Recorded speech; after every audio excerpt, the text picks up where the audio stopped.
well over the past several months as well. If you're interested in getting some precious metals and you're interested in transferring your IRA or eligible 401k into an IRA backed by physical gold or silver, go over to my friends at Birch Gold Group. Right now, they have a 16-page free kit revealing how gold and silver can protect your savings and how you can make that move from an IRA or 401k into precious metals IRA. So go over and check it out right now, birchgold.com/Ben. That's birchgold.com/Ben. They're the people that I trust with my precious metals investing. Again, they have a long-standing track record of continued success with thousands of satisfied clients, countless five-star reviews, and an A+ rating with the Better Business Bureau. Go to birchgold.com/Ben. They're the folks that you can trust. Okay, so yesterday, let's set the stage, because yesterday was a pretty incredible press conference from General John Kelly, the White House Chief of Staff. So we need to set the stage because I want to show how there are really only two innocent parties in this whole hubbub that has now lasted the entirety of the week over the treatment of Gold Star families. Those two innocent parties are General Kelly, the White House Chief of Staff, and the Johnson family in Florida. Those are the only two innocent parties. Democrat Frederica Wilson was clearly looking to get Trump. It's pretty clear to me that she was looking to politicize the situation. And President Trump is the one who led this whole thing off by going out and saying that President Obama and President Bush had somehow done something wrong in how they treated Gold Star families, and they had insufficiently called all the members of Gold Star families. So that's how it started, okay? Let's recall that back on I think it was Monday morning, President Trump gave a press conference in which he was asked specifically about why he had not reached out to all of the soldiers' families of the soldiers who were killed in Niger on October 4th.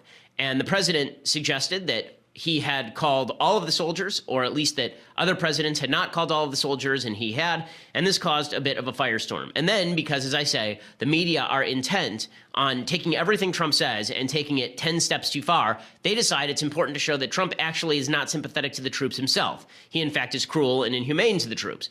And then, just coincidentally, right then, President Trump calls up Maisha Johnson, who is the widow of LaDavid Johnson, the sergeant who was killed in Niger. There's still open questions to be asked. If you want to know what those open questions are, listen to yesterday's show. But he calls her up, and suddenly there's a huge firestorm because one of the people in the car when the call happens is Frederica Wilson, the Democrat congresswoman from Florida. She is a colorful figure, to say the least. She's the woman who wears all the crazy hats. She's the one who had suggested that George Zimmerman be put in prison for his own protection during the Trayvon Martin situation. And she is a publicity hound, to say the very least. But she also is close with the Johnson family, apparently. Apparently, she'd known them for quite a while. LaDavid Johnson had at one point interned for her, I guess. And she was in the car when Trump made this phone call. So during the course of the phone call, one of the phrases that Trump said was something to the effect of, he knew what he signed up for. And there were two ways to read that phrase, as I suggested at the time. Way one was Trump saying, he knew what he signed up for, so is it really unexpected? Which is a terrible thing to say. And the other is, he was a hero and he knew what he signed up for, and he was doing what he wanted to do when he was killed. He was with his buddies trying to defend the country, which is a very different connotation. Now, to be completely innocent in all of this, to take the most innocent view of this, it is quite possible that when you are doing a morning phone call, people can take the same terms the wrong way, right? We all know this. We go to funerals and you don't know what to say to somebody's family, the family of the person who died. It's very, very difficult, which is why in Judaism we actually have a formula that you say, because we really understand that there isn't much you can say to comfort somebody upon the death of a family member.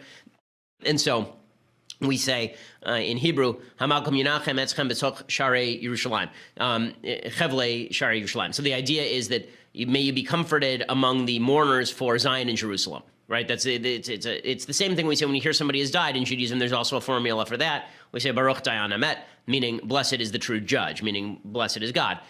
The reason we do that is not just because we think these things are true, although we do. It's because there really aren't a lot of great things that you can say when somebody dies, and it is very easy to step into a landmine when you're talking with somebody. And so the most innocent take on this situation is that Trump said something that he didn't mean to be offensive, and the family felt offended by it. Which is possible. I mean, that's possible. But whatever the situation, let's take even that most innocent of scenarios. The people who are to blame for this big controversy are first Trump for bringing up the controversy to begin with on Monday. And second, Frederica Wilson, who decides to go public and make a huge issue and suggest that Trump doesn't care about the families of soldiers. So yesterday, John Kelly, who had been dragged into this controversy kicking and screaming, apparently at one point he had told Trump that President Obama did not call him after his son's death. John Kelly is a Gold Star father. His son was killed in Afghanistan in 2010. he had told Trump that Obama didn't call him after his son died, and the Trump administration immediately ran to the microphones to throw that information out there, the suggestion being, here is some support for the idea that Obama didn't call everybody. John Kelly must have been angry about that. In his comments yesterday, he came out and basically what he was attempting to do, I think, was restore some dignity to this process. Okay, the calls between the president and the family members, those are sacred. The death of service members, that is sacred. The politicization of these issues is really gross. And I think that's what Kelly was trying to do with this press conference yesterday. Here is John Kelly yesterday, the White House chief of staff, who took control of the press conference and really, I think, reshifted the debate. There's no perfect way to make that phone call. When I took this job and talked to President Trump about how to do it, my first recommendation was he not do it. Because it's not the phone call that parents, family members are looking forward to. It's nice to do, in my opinion, in any event.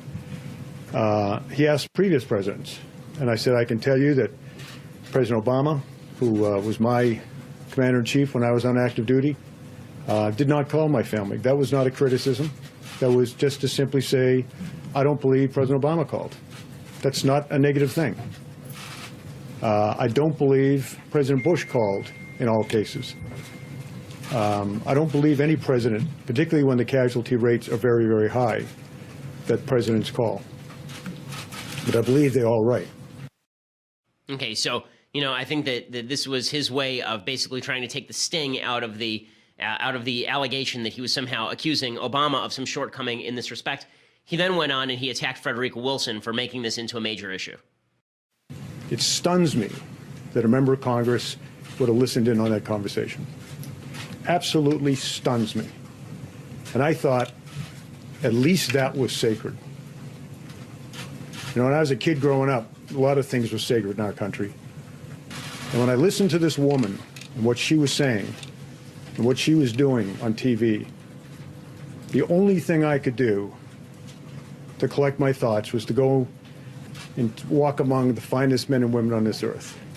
And you can always find them because they're in Arlington National Cemetery. Went over there for an hour and a half, walked among the stones, some of whom I put there because they were doing what I told them to do when they were killed. I mean, truly somber stuff, obviously. And what he's saying is basically correct, that this is not the time for Congress people to be coming out and ripping the President of the United States a new one for stuff that is at best a disagreement over meaning. Kelly went further. He was very upset, obviously, with Frederica Wilson. He feels that she was using this as a publicity stunt in order to promote her own career, and he is not shy about saying so. And a congresswoman stood up, and in the long tradition of empty barrels making the most noise, stood up there and all of that, and talked about how she was instrumental in getting the funding for that building, and how she took care of her constituents because she got the money, and she just called up President Obama, and on that phone call, he gave the money, the $20 million to build the building. And she sat down, and we were stunned that she'd done it. Even for someone that is that empty a barrel, we were stunned. Okay, so he was clearly looking to go after Frederica Wilson. Now, there's some people who have pushed back on Kelly's factual claims here. They've suggested that this building had already been funded, that Frederica Wilson didn't claim that she had received the funding for the building, that what she had done was sponsored the name change of the building to pay tribute to the fallen. But it doesn't change what he's largely saying here, which is he was saying that she went there and she glorified herself for doing this thing. James Comey was there at the time, by the way, and he thanked Frederica Wilson for this, so I want to be fair to Frederica Wilson. So Kelly comes out, and his basic take here is, guys, this is sacred stuff. Stop playing with fire. Now, I do think that we have to, that goes both ways. Again, I think that Trump is not innocent here. I think Frederica Wilson clearly is not innocent here. Here's Frederica Wilson yesterday upon being informed. I mean, this is just amazing that she's this incompetent. And here's the colorfully beheaded Frederica Wilson talking after being informed that John Kelly had gone after her from the White House. Threatening phone calls from white nationalists, and now more harsh words from the White House. You mean to tell me that I have become so important that the White House is following me and my word? This is amazing. amazing. It's amazing. That is absolutely phenomenal. I have to tell my kids that I'm a rock star now. Yeah, just stomach churning stuff. I mean, when you're talking about whether the memory of an American hero was disgraced, walking around calling yourself a rock star and laughing about it is probably not the way to do it. By this morning, of course, she had changed her tune. Now she's accusing John Kelly of being a racist, really. She was on New Day this morning on CNN. This is clip 14. And she is openly accusing John Kelly of being a racist. And though you're right, he didn't get the facts right on that, was that empty barrels make the most noise. And he was using that, he was likening that to you. Basically, that you're I think that's a racist term, too. I'm thinking about that when we looked it up in the dictionary because I had never heard of an empty barrel. And I don't like to be dragged into something like that. Okay, the idea that it's a racist term, again, no. I hadn't heard the term either, but I'm pretty sure that that was not a racist term. If you had to look it up in the dictionary, good shot, it wasn't. And then she continued along these lines. She said that Kelly had lied about her and that he had slandered her. So now we're in a Frederica Wilson versus John Kelly fight. Now what's amazing here is that Frederica Wilson is claiming that John Kelly is a racist and that he is a bigot and that he is a liar. I'm old enough to remember back in 2016 when Kaiser Khan got up, Gold Star father, got up at the Democratic National Convention and attacked President Trump, and then candidate Trump came back and attacked Kaiser Khan's wife, and there were 2 weeks of outrage over Trump's treatment of this Gold Star family. We're going to hear anything like that about Frederica Wilson's treatment of John Kelly? He is a Gold Star father, after all. We're going to hear anything like that from the media? Of course not. Here's Frederica Wilson doing this routine. I heard his remarks, and I heard him say that I bragged that I secured the money for the building of the FBI building in Miramar, and that's a lie. You know, I feel sorry for General Kelly. He has my sympathy for the loss of his son, but he can't just go on TV and lie on me. I was not even in Congress in 2009 when the money for the building was secured. So that's a lie. How dare he? However, I named the building at the behest of Director Comey, with the help of Speaker Boehner, working across party lines. So he didn't tell the truth, and he needs to stop telling lies on me. Okay, so obviously now she's very upset. As I say, the main claim that Kelly was making is that she went to this event and then she made it all about herself. I don't know if that's true. I haven't seen the tape. But that is not the claim that she is saying that Kelly lied about. She's saying that Kelly lied about her grabbing the money for the building or something along those lines. In any case, the Democrats are taking precisely the wrong tack on all of this, and I'll explain in just a second. But first, I want to say thank you to our sponsors over at My Patriot Supply. So you've seen natural disasters in a number of places this season. You've seen them in Texas, you've seen them in Florida, you've seen them in Puerto Rico, we've had a bunch here in California, a bunch of wildfires here in California. There are situations in which you are going to need to survive on whatever food is in your house for the next couple of days at least. You're not going to be able to get out to the grocery store may be closed, and there may be a rush on food, the government may not be able to get to you. So the very least you can do to protect your family is ensure that you have the 102-serving survival food kit for $99 from preparewithben.com. It includes breakfast, lunches, and dinners. It is shipped to your home for free. Call 888-803-1413. That's 888-803-1413. Or go online to preparewithben.com. The emergency food lasts up to 25 years in storage. So you basically take it, you put it in your closet, forget about it, and then you're going to be glad that you went ahead and did this if, God forbid, some sort of disaster strikes. My Patriot Supply believes in self-reliance, and that's why I trust them. Don't wait to act. 888-803-1413, 888-803-1413, or preparewithben.com. Again, there's certain things the government recommends you have on hand, potable water, flashlight. Well, the fact is that you should also have some sort of emergency food supply just in case. That's what preparewithben.com is for. Again, preparewithben.com, 888-803-1413. Get their 102-serving survival food kit for just $99. Okay, so the Democrats naturally felt the need to do the stupidest possible thing here, and so thus they did. Here is Brian Fallon. Brian Fallon is a former Hillary Clinton spokesperson, and he tweeted this out with regard to Kelly's presser yesterday. Kelly isn't just an enabler of Trump, he's a believer in him. That makes him as odious as the rest. Don't be distracted by the uniform. Don't be distracted by the uniform. I mean, as Eric Erickson said, I'm mostly distracted by the gold star. The fact is that he is a gold star father, is John Kelly. The fact is that a lot of Democrats are now attacking a gold star father. As I said before, if the situation were reversed, which is precisely what they're accusing, they would never stop talking about it.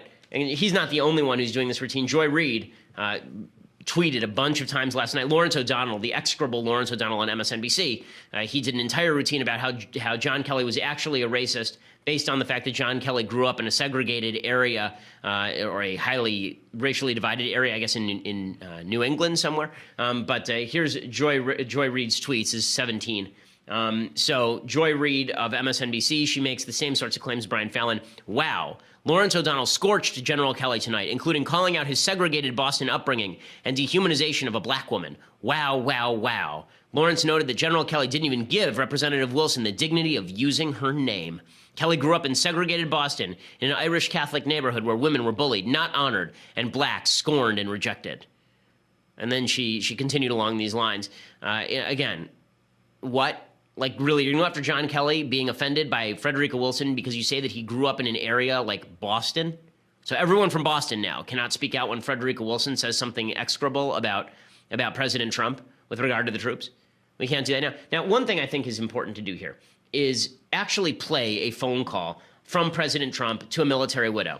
And I want to show you that I think this is fascinating because the line here has been that President Trump is not sympathetic enough to the military families, right? That's how this whole controversy blew up even bigger than it was after Trump got it started. The Washington Post has gotten a hold of President Trump calling a Gold Star widow. And here's what the phone call sounded like. Does this sound like somebody who is unsympathetic to Gold Star families? Yes, sir. I am so sorry to hear about the whole situation. What a horrible thing, except that he's an unbelievable hero. And, you know, all of the people that served with him are saying how incredible he was. Yes, sir. And just an amazing guy. And he's a great hero. I want to thank you, President Trump. Those words are very kind. He was an amazing man, an amazing husband, and an amazing soldier. And I couldn't be more proud of my husband than I am right now, sir, to be honest with you. It's what my husband wanted to do. Yes. Everyone told me how great. I mean, he was the leader. He was the boss. He was their friend. They all loved him. You know, just like you do. I mean, it's just a special guy. Go ahead, Natasha. Yes, he's just an all-around guy, and I'm glad that you got to get to know a little bit about him. It goes on like this for about 3 minutes. Now, what's funny about this call is that at some point in here, she explains that her son is playing cornerback for the Missouri football team. And apparently got in on an academic scholarship. And Trump jokingly says something like, wow, are your kids that talented or are some less talented than others? And she laughs, and then she says, no, all my kids are really talented.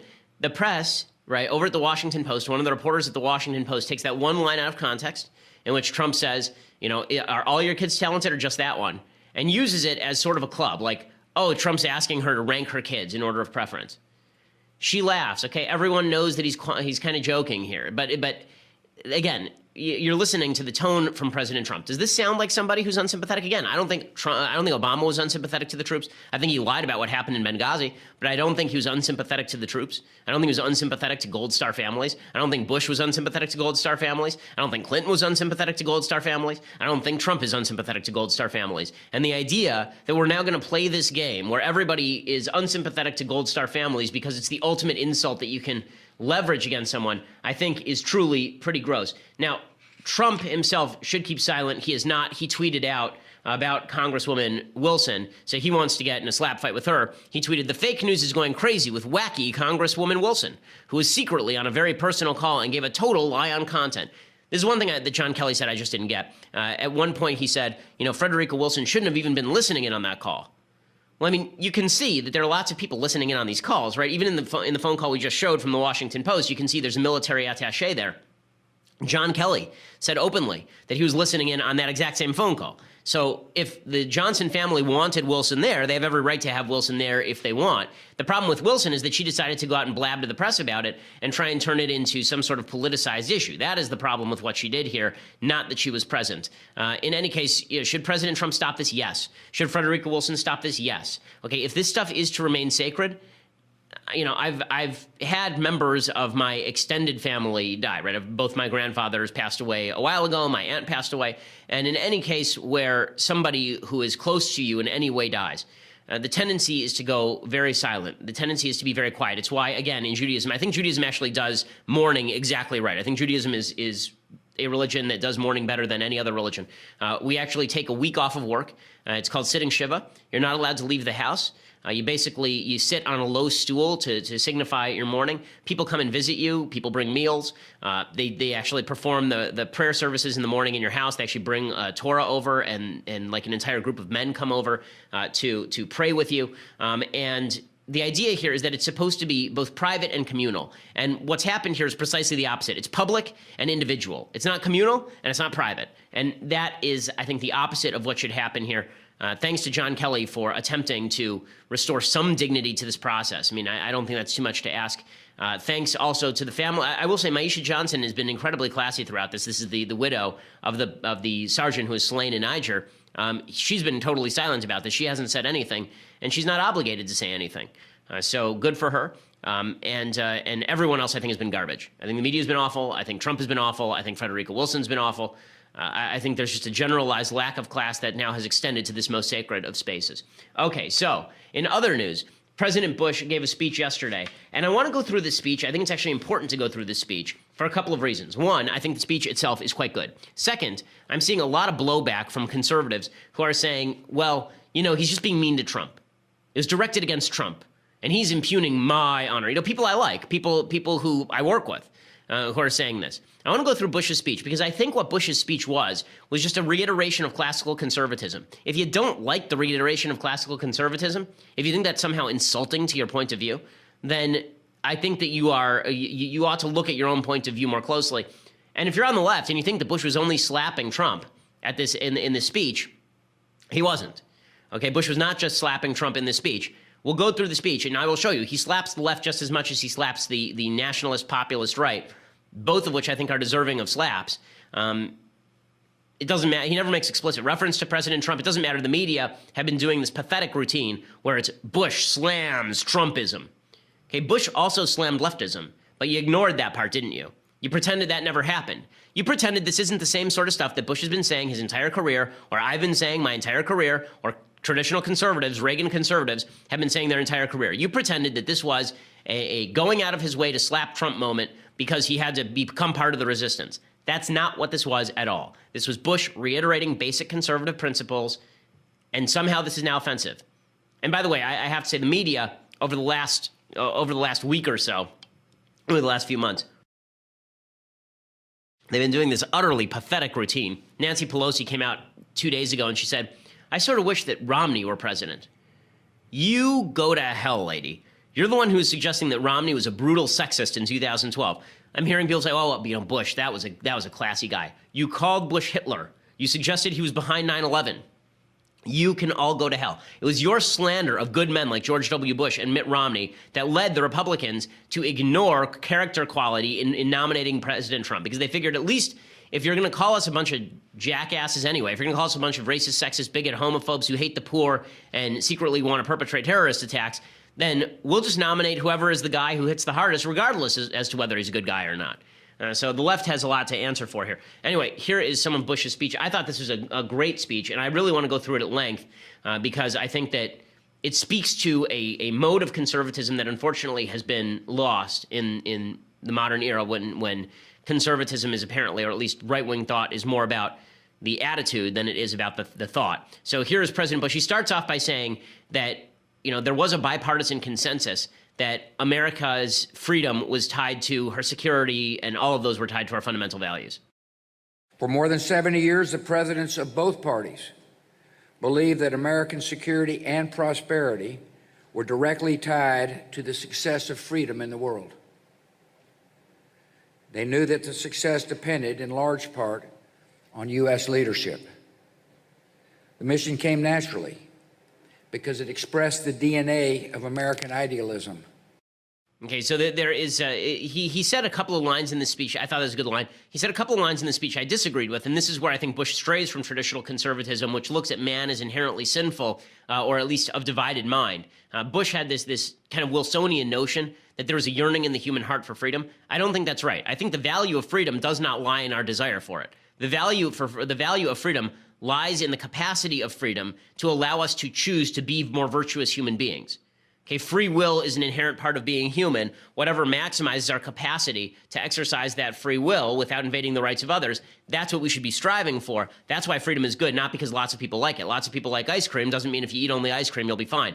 The fact is, enormous swaths of humanity do not believe in basic freedom. So this is where I disagree with Bush. This is my sole point, really, in this speech of disagreement with President Bush. Here's what he had to say. We know deep down that repression is not the wave of the future. We know that the desire for freedom is not confined to or owned by any culture. It is the inborn hope of our humanity. I do not think this is true. I think this is a myth, that the desire for freedom is not confined to any culture or owned by any culture. Western civilization has for a long time had a pretty solid monopoly on what we would now call freedom. Okay, this is an outgrowth of Judeo-Christian civilization. Okay, it did not exist in the East. It did not exist. It does not exist now in Islamic countries. The idea that it's not held in by any culture is not true. Culture does have a lot to do with freedom. There are cultures of freedom and cultures of non-freedom. And thankfully, freedom has spread to other cultures. So maybe it can be grafted onto other cultures. But the idea that it wasn't an outgrowth of a particular culture, or that cultures are all equal in their desire for freedom, or that people are all equal in their desire for freedom, I don't think that's true. People are equal in their value before God. We are not all equal in our desire for freedom. That hole in Bush's philosophy is large enough to drive a truck through, and that's what allowed President Trump to act as the realist answer to Bushism, and President Obama to pretend that he was a realist in sort of contravention of these freedom ideals. But the rest of Bush's speech is a basic statement of traditional conservatism, and a bunch of people on the right were mad, and a bunch of people on the left were gleeful because they thought that Bush was attacking Trump. Here is what President Bush had to say. The American dream of upward mobility seems out of reach for some who feel left behind in a changing economy. Discontent deepened and sharpened partisan conflicts. Bigotry seems emboldened. Our politics seems more vulnerable to conspiracy theories and outright fabrication. So people took this as a critique of Trump specifically. But it's not just a critique of Trump. It's a critique also of the resistance mentality that says the Russians stole the election. It's a critique of the idea that bigotry only exists on one side, as Bush made clear later in the speech. What he's saying here is correct, right? There's a discontent with our institutions, and it has led to a partisanship that is really quite vicious. And that vicious partisanship is coming from a lack of meaning, which is something that I talked about at University of Tennessee. He continues here, and he says that one of the big problems here is that because of that discontent, support for some of the basic ideas that founded the country have waned. There are some signs that the intensity of support for democracy itself has waned, especially among the young, who never experienced the galvanizing moral clarity of the Cold War, or never focused on the ruin of entire nations by socialist central planning. Right, so what he's saying there, this is what the left ignores, right? That's a pretty harsh attack on the left. You guys don't remember the Cold War? You don't remember all the evil communist nations attempting to kill us? You don't remember any of this stuff? Like, really? Okay, maybe you ought to remember that socialized central planning has always been a giant fail, right? They're not willing to pay attention to any of those things. So the reason I'm pointing all this out is because the caricature of Bush's speech is that Bush was just out there attacking Trump. That is not true. And I'll play a little bit more of that speech. But first, I want to say thank you to our sponsors over at MVMT. So MVMT watches, fantastic watches. Here is my MVMT watch. I wear it every day. I wore it before Congress. It is a great watch. I bought one for my wife as well. Everyone around the office is getting MVMT watches. My wife gets complimented on her watch all the time because they are really nice looking. They're minimalist in design, which makes them look really classy, and they are minimalist in price. They start at just $95. At a department store, you're looking at $400 to $500 for these kinds of watches. They're classic design, quality construction. I mean, I've really banged the crap out of this watch, and it still looks great. I mean, like, I've really knocked the bejesus out of this thing. I have little kids, and so my son really likes holding it and throwing it on the floor for some odd reason, and it just stands up fantastic. It looks the same as the day that I bought it. It's just terrific. They've sold over 1 million watches in over 160 countries, and you can get 15% off today with free shipping and free returns by going to mvmt.com/Shapiro. That's mvmt.com/Shapiro. Go check it out. Join the movement. It's really great. Movement watches, mvmt.com. And use that /Shapiro. You get 15% off today. I couldn't recommend the watch more highly. Okay, so just to finish up President Bush's speech, again, I think it's ridiculous that the right was attacking him on this. All of this is self-evident. All of this is basic conservatism. The fact that we think that George W. Bush's brand of being a mensch, I mean, this is just a menshy speech. Okay, mensch is Yiddish for being a man. It means like being a gentleman. Bush, whatever I think of his policy, and I disagreed with him on an innumerable number of things, right? I disagreed with him on campaign finance reform. I disagreed with him on Medicare Part D. I disagreed with him on No Child Left Behind. I disagreed with him on immigration reform. I disagreed with him on the TARP bailouts. I disagreed with him on a huge bevy of issues. But George W. Bush was a classy guy, and his philosophy was basically traditional conservatism, and much more reflective of traditional conservatism than the so-called brand new populist nationalism that really is not an ideology. It's more just an attitude that we're angry at stuff. So here is Bush going on and talking about our discourse being degraded. Again, people are taking this as merely a referendum on Trump. That is ignoring the discourse, the destruction of our discourse by the left as well. We've seen our discourse degraded by casual cruelty. At times, it can seem like the forces pulling us apart are stronger than the forces binding us together. Argument turns too easily into animosity. Disagreement escalates into dehumanization. Too often, we judge other groups by their worst examples, while judging ourselves by our best intentions, forgetting the image of God we should see in each other. I mean, what he's saying right here, again, this is basic conservative thought. And he critiqued nativism and isolationism, and then he finished, this is the second to last clip of Bush, I think this is H, he finished by talking about our identity as a nation, suggesting that it's all about these ideals. These are the ideals that both the alt-right and the populist nationalists on the one hand and the socialist Democrat left ignore, right? This idea that he's about to say is Americanism in a nutshell. This is why I like the speech. This is classy. Our identity as a nation, unlike many other nations, is not determined by geography or ethnicity, by soil or blood.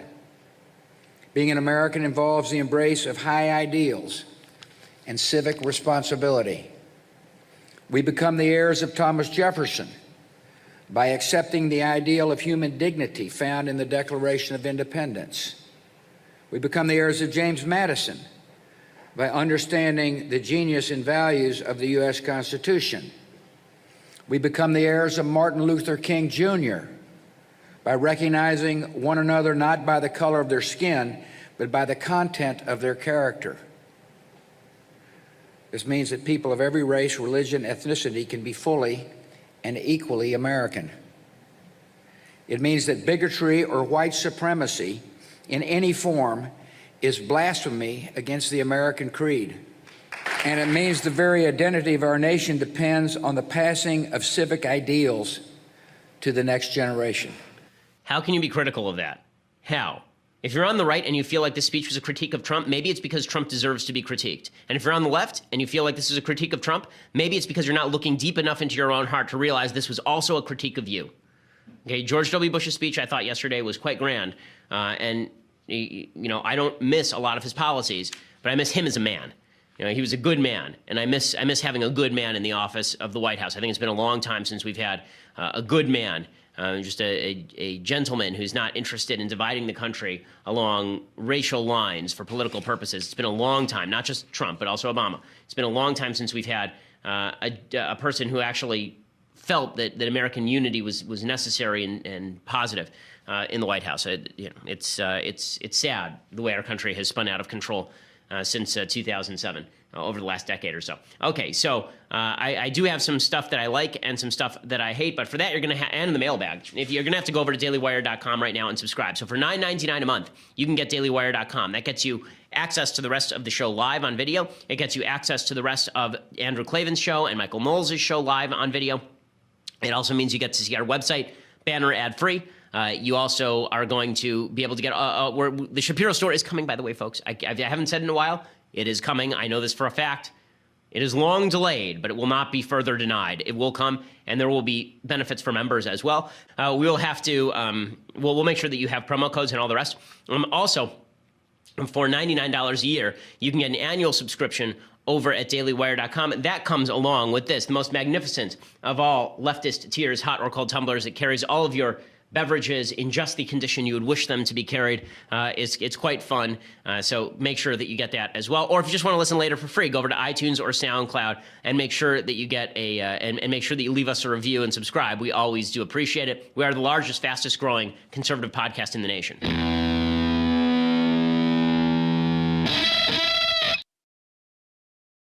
Alrighty, so a couple of things I like and then some things that I hate. So, things that I like. So on the plane yesterday, I never have a chance to watch movies because I'm busy all the time and I have children. But I was able to watch The Founder yesterday on the plane. The Founder is starring Michael Keaton. It's about Ray Kroc, who was sort of the founder. That's the irony of the title, is that his name isn't McDonald's, right? Right, it was the McDonald's brothers who actually founded McDonald's, and then Ray Kroc came in and turned it into a national chain. And here's a little bit of the preview. I know what you're thinking. How the heck does a 52-year-old, over-the-hill milkshake machine salesman build a fast food empire with 1,600 restaurants at an annual revenue of $700 million? One word: persistence. Prince Castle Sales. Hi, June. Ray, how's it going down there? Good. Swell. A lot of interest. We got an order. 6 mixers. To anyone in particular? McDonald's. Care for a little tour? We wanted something different, and that's when my brother here comes up with one of his brilliant ideas. Orders ready in 30 seconds, not 30 minutes. Unique, original. There's nothing like this. It's revolutionary. It's exactly what it is. It's revolutionary. What is that? The Golden Arches. It's a way to make the place stand out. Huh. There should be McDonald's everywhere. Franchise the damn thing. Mr. Kroc. Franchise, franchise, franchise. McDonald's can be the new American church. And it ain't just open on Sundays, boys. I am flesh and I am bone. Rise up, ting, ting, like glitter and gold. How can we be almost out of capital? Did you mortgage our home? We could lose everything. I want to renegotiate my lousy deal. I can't. Can't or won't? Ray. What? No! Oh, damn it. What you ought to be doing is owning the land upon which that burger is cooked. You're not in the burger business. You're in the real estate business. Franchise Realty Okay, so what's interesting about the separate. preview is it doesn't really show, at least at the beginning of the preview, that the story is really the story of Ray Kroc being a jerk, right? That it starts off and he's just an idealistic guy who wants to make something of himself, and he's kind of a showboat and a salesman. And as the movie goes on, you see that he becomes more of a sleazebag, that he divorces his wife. I mean, this is all history, so it's not really spoiler alert time. And that the McDonald brothers, he ends up trying to cut them out of their own business and all the rest of it. And the take of the movie is supposed to be that American capitalism, this consumerist capitalism, screws the little guy, really screws the little guy. I had a couple of problems with this particular take. So I thought the movie is really well done. I had a couple of problems with this particular take. So the whole movie is built around the rivalry between Ray Kroc, who is a salesman who comes to the McDonald's brothers and says, we are going to turn this into a franchise, and the McDonald's brothers, who are trying to maintain quality and who don't want to compromise quality in favor of money and all the rest of it. And in the movie, they make a point of saying McDonald's brothers were also Republicans, but they kind of jab at Ronald Reagan near the end because Michael Keaton's character Ray Kroc is speaking at an event for Ronald Reagan that sort of closes the movie. Here is my problem. My problem is twofold. One, Ray Kroc is portrayed as the villain of the film, and he is. But Ray Kroc's villainy and these quote-unquote villainy of capitalism results in legitimately tens of thousands of people becoming inordinately wealthier, right? People who actually franchise this thing. If the McDonald's brothers had just been left to their own devices, as the movie shows, there would have been one McDonald's franchise in San Bernardino. McDonald's would not have been a national chain. It would have been like four stores, and that would have been it. And Ray Kroc did take that and build it into a multinational, enormous corporation doing $700 million worth of business every year, right? And that made a lot of people wealthier and made food a lot more available and a lot cheaper. And you may not like the fast food, but that's none of your business because it's a free country. Okay, so that's number one. Number two, there's this idea that Ray Kroc clearly is screwing the brothers. Now, Ray Kroc, I don't know that much about him as a business person, but in the film, at least, just to take their narrative, Ray Kroc ends up dropping $1 million into the pocket of each brother. He's the one, again, who really takes their franchise, their little store, and turns it into a national franchise. He is the driving force behind making McDonald's an actual thing. And, you know, it's pretty clear that he's cutthroat. They try to make him out to be cutthroat. The brothers end up with making over $1 million each. one of the weird things about the film, and one of the weird claims the brothers later made, is they claimed that they had a handshake deal with Ray Kroc, that he was going to provide them 1% of all future profits, future net profits from McDonald's, and that it was a handshake deal. I have a problem with this just because they signed a contract with him, and one of the key components of the beginning of the movie is that they sign a contract with Ray Kroc that he continues to break, and they are very strict about enforcing that contract. The idea that they would have done a handshake deal with Ray Kroc over 1% of the future profits of the company, I find that a little bit hard to believe. Now, again, I don't know enough to know if that's accurate or not, but if that's the claim, then that's just foolish business. I mean, this is why we have lawyers, and clearly they didn't even trust Kroc at that point. In any case, was Ray Kroc a jerk? I don't know much about him. In the movie, he certainly is. Does capitalism make people better? No. Capitalism can give them the opportunity to be worse people, as they make it out for Ray Kroc here. At the same time, capitalism can also make a lot of people much wealthier who are good people and who are trying to do something worthwhile with their lives. I mean, one of the things that the movie does show is a bunch of people who are sort of salt of the earth types who are franchising because they're good at keeping their stores clean and they're doing what they need to do in order to make the store successful. So it's a really interesting film. I just wouldn't swallow wholesale the anti-capitalist narrative of the film because I don't think it's accurate or even reflective of the material in the film. Okay, time for a couple of things that I hate. Okay, so let's begin with Richard Spencer at University of Florida. So Richard Spencer is a garbage human, and Richard Spencer is the leader of this white supremacist movement. He says he's not a white supremacist because everyone should have their own ethnocentric country, but whites created civilization. It's a dumb argument. Whites did not create civilization. Westerners created civilization, and Western culture created civilization. Not every white created Western civilization, and not people from other cultures or other ethnicities. They are capable of assimilating into that civilization. That's just the fact of the matter. As I've said before, people who were considered barbarians at one time are now considered stalwarts in the white supremacist notion, right? The Irish, the Germans, the Italians, right? These are now considered stalwarts in the white supremacist pantheon. Well, white supremacists back in 1890 thought all of these groups were gross, and they thought Jews were gross too, and a lot of them still do. So no. So Richard Spencer was speaking at University of Florida. Now, let me give a hint to people on the left. If you really think that Richard Spencer is the most dangerous man alive, if you really think that he's egregious, go outside, protest outside his speech, and then leave the crowd completely empty. Nothing would be as damaging to Richard Spencer as going to University of Florida and him being in an auditorium by himself twiddling his thumbs. Right? Here instead is some tape of what actually happened at University of Florida, and Spencer's going to use this to say that he was basically silenced and shut down, and he's a victim in the free speech wars.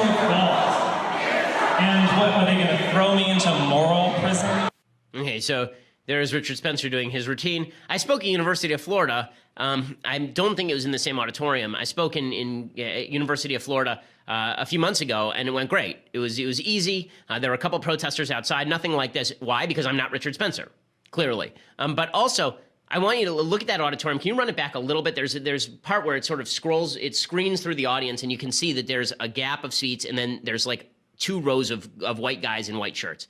So you'll see it in just a second. It was really close to the top. So what you're going to see here is there the gap, right? Gap of empty seats, lots of empty seats. And then you'll see that right in front, there's a group of white guys who are standing and clapping, right? A group of white guys in button-up white shirts who are standing and clapping.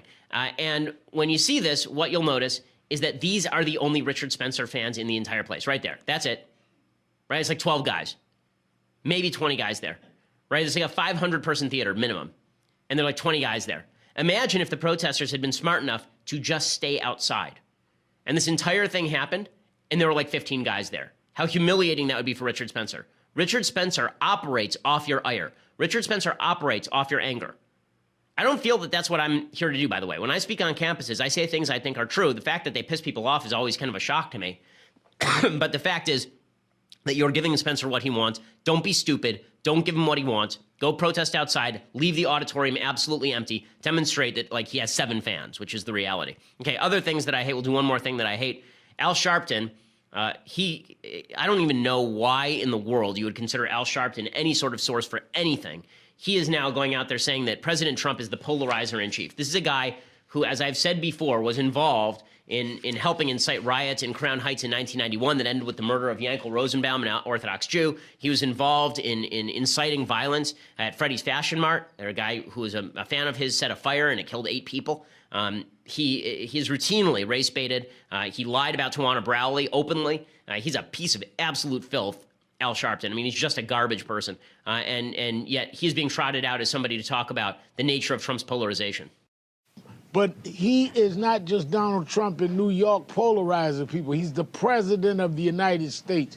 And for the president to imply that police should defy the rights of citizens under arrest, for the president to throw out police reforms that the Justice Department investigated and found necessary, it warrants us to come out and speak loudly and clearly that he has become the polarizer in chief in this country. You know, he's so polarizing.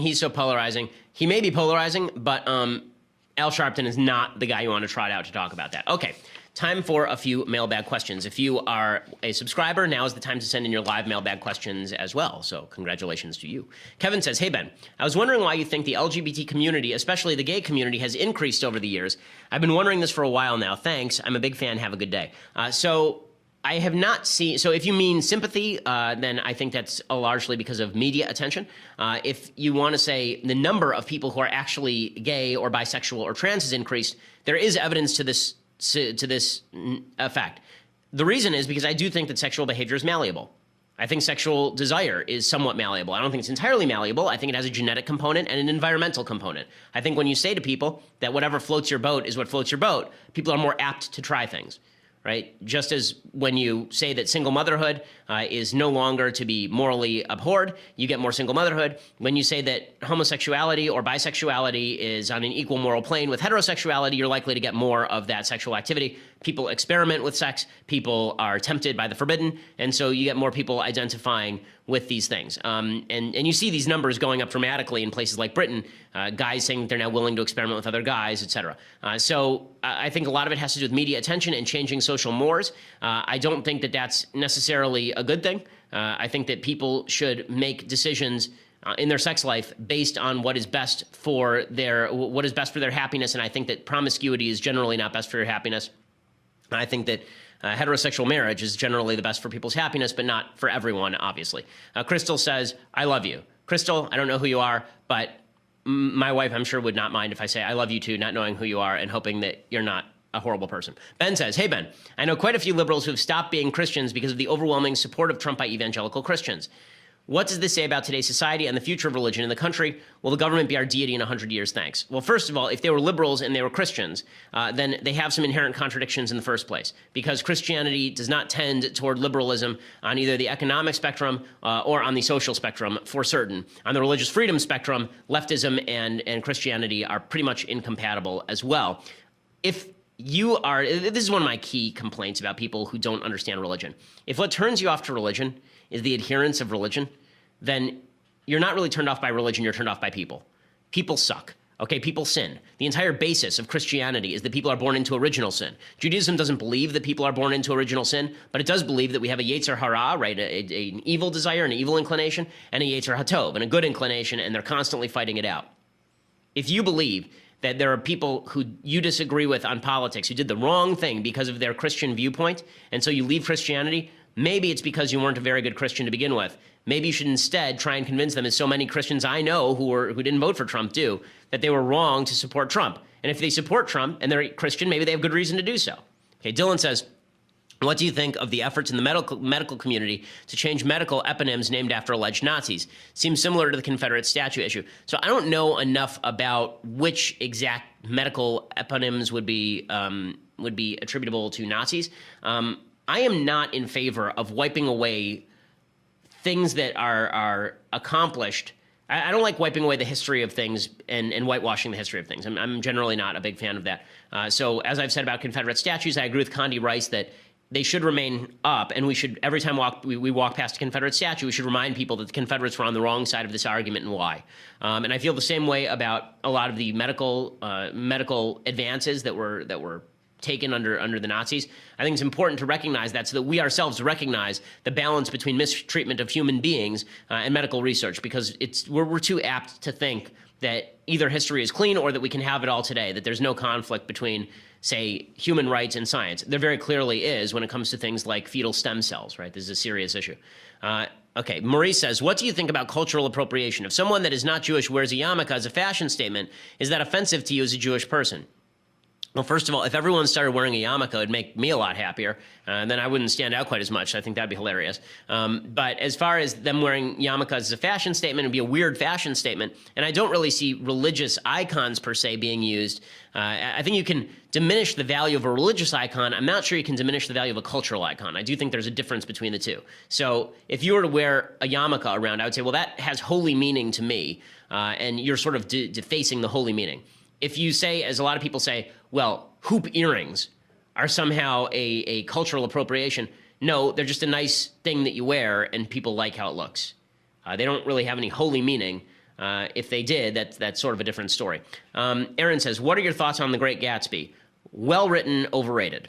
Those are my thoughts on The Great Gatsby. F. Scott Fitzgerald is a beautiful writer. His word choice is phenomenal, and he writes about some of the most boring people who ever lived. His characters, I'm just not a huge Fitzgerald fan. I just read a Fitzgerald book recently. I'm trying to remember which one it was. It was Tender as the Night. I just read Tender as the Night maybe 4 months ago, and it is not a good book. I know people praise that. There's this whole era of literature that people really praise to the skies. The only one from that era of literature who I really can stand is Hemingway. I am not a huge F. Scott Fitzgerald fan, even though I think his writing is quite beautiful. Braden says, should elected representatives vote for what their constituents want when it conflicts with their faith? So this is a big debate between sort of Burkean philosophy and I'd say Montesquieu philosophy, maybe. Burkean philosophy is you elect me to exercise my own independent judgment. This is what the founders thought too. They thought that the purpose of a republic rather than a democracy is that it's not my job to enforce what you want me to do as my constituent. It is my job to do what you elected me to do, which is exercise my own independent judgment. This is why the character of the people we elect matters. This is why we don't just vote directly on issues. So no, I don't think it's wrong for you to buck your constituents if you think they're wrong. You just may feel at the ballot box next time. Jeff says, Ben, I know many young people that say they are conservative and talk as if they are, but they do not act like they are. In some cases, they have no work ethic or very little. My concern is one day they will grow up and have to actually work and they won't know how to. So my question is, do you see this with young people? And if you do, what should be done? I'm not saying it's every young person, but I've noticed the shift or disappearance of work ethic since I was younger. I'm only 36. So yes, Jeff, I tend to agree that there are a lot of people across the board who claim they're conservative or have conservative values and they don't work and they blame circumstance. The key conservative, when people ask me why I grew up conservative, it wasn't that my parents grew up talking about George Bush Sr. And Bill Clinton to me when I was a kid. It's that they had one fundamental value. Work hard and there will be consequences. Don't work hard and there will be consequences. Actions have consequences. If you believe that, then at root you're a conservative. If you don't believe that, at root you're not. Mark says, God Emperor Shapiro, I'm relatively new to the Bible. What books would you recommend I read first? Well, honestly, I would recommend that you start by just reading the Bible. I mean, I think that you can actually it was meant to be read. And it was meant to be understood. So I think that you should just read the Bible itself first. And then there are specific books by C.S. Lewis that I think are quite good from a Christian perspective on the Bible. There are some books from the Jewish perspective. I think Dennis Prager actually has some good books on sort of Jewish philosophy. It depends. Elie Wiesel has a couple of books that are eminently readable and really terrific. There's one called Messengers of God that's really good about the figures in Genesis that is really fascinating. And to be honest with you, I have been writing over the past year and a half a compendium of thoughts on the Bible, and I think that we'll probably bring it out sometime next year. So if you can wait for that, then you can have some of my thoughts. You know, I do the Bible thoughts every Wednesday. You can have that in more fleshed out form, at least for the Old Testament, the 5 books of Moses. You can get that probably next year. Jensine says, hey, Ben, my sisters keep talking about adopting without getting married, even though I've told them that's unwise financially and mentally for the child. They're taught by saying, is it better for him to be an orphan forever then? I'm not sure about this. If marriage is out of the question, is it better to not adopt the child and leave them to be raised an orphan or adopt as a single parent? Thanks. Papa bless Jensine. Okay, so Jensine, my view is that it is not typically about a choice between an orphanage and adoption. Your sisters are probably talking about adopting newborns, and so what you're talking about is them competing with a married family. That's usually what we're talking about here. The biggest problem that we have in the adoption system is that there are too many barriers between families that want to adopt and kids who need to be adopted. That is the biggest problem in the adoption system. I do not think that they should treat it as, listen, are there gradations of morality? Of course, meaning that the worst outcome is to grow up in an orphanage. The second worst outcome is to grow up in a home with a single mom who adopted you. And the best outcome is for you to grow up in a home with two parents. I think that if you're going to adopt an unadoptable child who's never been adopted by anybody else and is stuck in the system, I think it's perfectly fair to say that. I think if you're talking about adopting a newborn and you're up against a couple, then you're doing the wrong thing. Brendan says, hey, Ben, what's your opinion on Yankees fans? Can we all come in agreement, together in agreement that they are the absolute worst people on earth? I am tempted to say yes. I know a lot of Yankees fans who are quite wonderful people, but you don't get to complain about life if you're a Yankees fan. You just don't. Okay, shut up. Your life is great. Okay, I've lived my entire life and watched my White Sox win one championship and suck the entire rest of my life. Okay, that is true of every other team. You guys win you don't win a championship for 7 years. You're like, oh, my kid's never seen them win a champ. Your kid's 5. Right? Like I was by the time the White Sox won a championship in 2005, I was already 19 years old. I was 21 years old rather. I was 21 years old, and my father by that time was 49.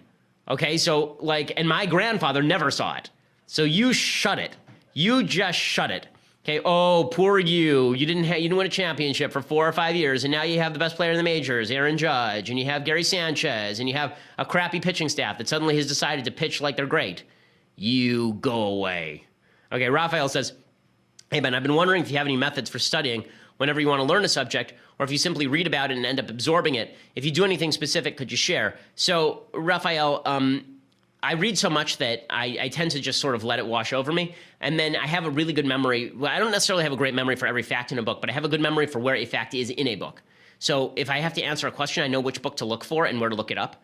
And that's helpful. And then when I write about things, I tend to remember them very well. So I think a good study method is to write down things that you think are important from the book by hand. This is a good way of getting it in your head. Alexander says, is it truly possible to have a complete separation between church, religion, and state when objective values of morality are largely religiously oriented? For example, can our government actually be separated from religion when its structure and powers are based in Judeo-Christian values of ethics and governance? So the answer, of course, is no. There is no idea of separation between church and state. This comes from a letter from Thomas Jefferson. The idea is you cannot establish a religion. That means you cannot establish religious practice and force me to go to a particular church. It does not mean that I cannot vote based on values that I derive from Judeo-Christian sources. Stephanie says, hey, Ben, I think the way you talk about your wife and children is very inspiring. My husband and I have been married for nearly 7 years. At first, he wanted kids and I didn't. Then I didn't, he didn't. Now we're both in limbo. How do you know if and when you're ready to have children? And honestly, what is the point of it all? So first of all, I don't think there's really a point to marriage if you don't want to have kids. That's a little bit of an overstatement. There's a point to marriage, and then it would be companionship, but that can be achieved without marriage. I think marriage, the point of marriage itself, the institution, is for you to have kids and your kids to be guaranteed a stable home in it. How do you know if and when you're ready to have children? I don't think anyone's ever completely ready to have kids. I mean, it's not a fully rational decision to bring someone into life who is going to be reliant on you for the rest of your days, and who is going to suck money out of your wallet and be an emotional drain. But I mean, let's just be real about this. But it is also the most beautiful thing in life. So, the most beautiful thing in life is when I go to put my children to bed at night, not because they're going to sleep, but because there's just nothing better than holding your child and singing to them while they're going to sleep. It's the greatest thing that God ever created. And you're missing out if you don't do this. Also, the fact that you and the person you love you and your husband get to create a human being that is part of both of you is an unbelievable thing. It's an unbelievable gift from God. And your husband should love you enough to want to have a child with you that is part you, and you should love your husband enough to want to have a child that is part him. And that's the beauty of having children. As far as financially, just make sure that you are financially responsible and that you are not making decisions that, necessitate that your child live in poverty, but you're never going to be fully financially ready to have kids because you can't be. It's very expensive. And you know what? You make do. Okay, so we have reached the end of the week. Congratulations to you. And congratulations to me. We are here. That means that we will be back on Monday.